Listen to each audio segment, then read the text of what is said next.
إلي أنه استمع نفر من الجن فقالوا إنا سمعنا قرآنا عجبا. الحمد للہ الواحد الغفار والصلاة والسلام على سید المختار وعلى آلہ الاطہار وعلى اصحابہ الاخیار اما بعد. اعوذ باللہ السمیع العلیم من الشیطان الرجیم. بسم اللہ الرحمن الرحیم. السلام علیکم ورحمۃ اللہ وبرکاتہ. میں ہوں قاری محمد اویس اور آپ دیکھ رہے ہیں میرا یوٹیوب چینل. امید ہے کہ تمام ناظرین کرام و طلباء کرام خیر و عافیت کے ساتھ ہوں گے، اور ان تمام احباب کا تہ دل سے میں شکر گزار ہوں جنہوں نے میرے چینل کو سبسکرائب کیا اور میرے ساتھ میرے مشن میں شامل ہوئے. دعا کریں کہ اللہ کریم مجھے اپنے مشن میں، منزل میں کامیابی و کامرانی و ترقی عطا فرمائے. درست تلفظ، ادائیگی تجوید کے ساتھ، عربی لب و لہجہ میں خوبصورت آواز کے ساتھ، قرات قرآنیہ کی شناسائی کے ساتھ قرآن پاک سیکھنے اور سکھانے کی توفیق عطا فرمائے. بروز قیامت اللہ کریم ہمیں اس عظیم کتاب کی شفاعت کاملہ نصیب فرمائے.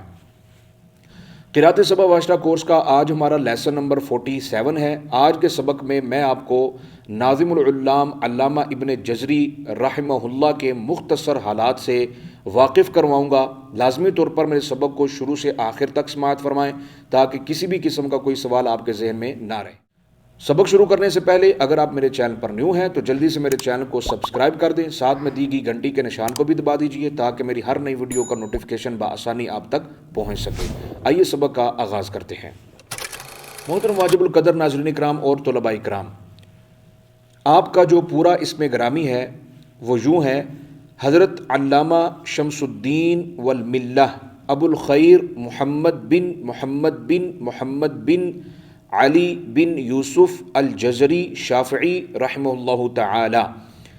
آپ دمشق میں 25 رمضان المبارک 751 ہجری بروز ہفتہ کی رات کے وقت پیدا ہوئے. حفظ قرآن کریم کے ابتدائی علوم حاصل کیے، اس کے بعد قرات سبع افرادن پڑھی، پھر 768 ہجری میں جمعن پڑھی، پھر اسی سال حج بھی کیا اور 769 ہجری میں مصر چلے گئے.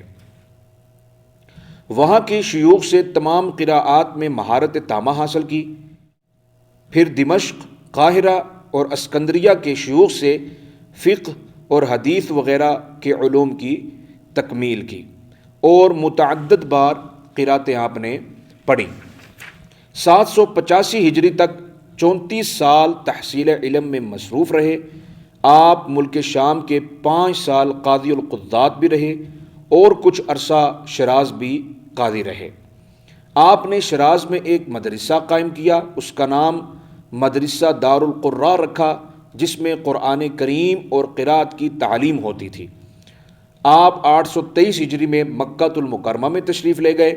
2 سال کے قریب آپ حرمین شریفین میں رہے، قیام کیا، پھر شیراز میں واپس تشریف لے آئے اور پھر یہیں 5 ربیع الاول 833 ہجری بروز جمعۃ المبارک دوپہر کے وقت 82 سال کی عمر میں وصال فرمایا.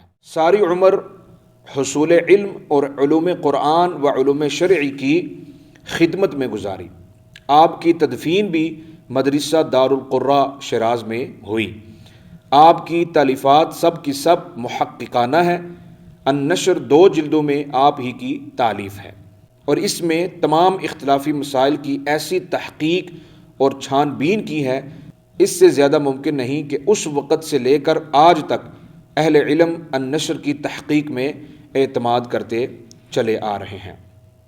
اور آپ کے جنازہ کے ساتھ علماء، خواص و عوام کی اتنی تعداد تھی کہ آپ کی چارپائی تک پہنچنا مشکل تھا.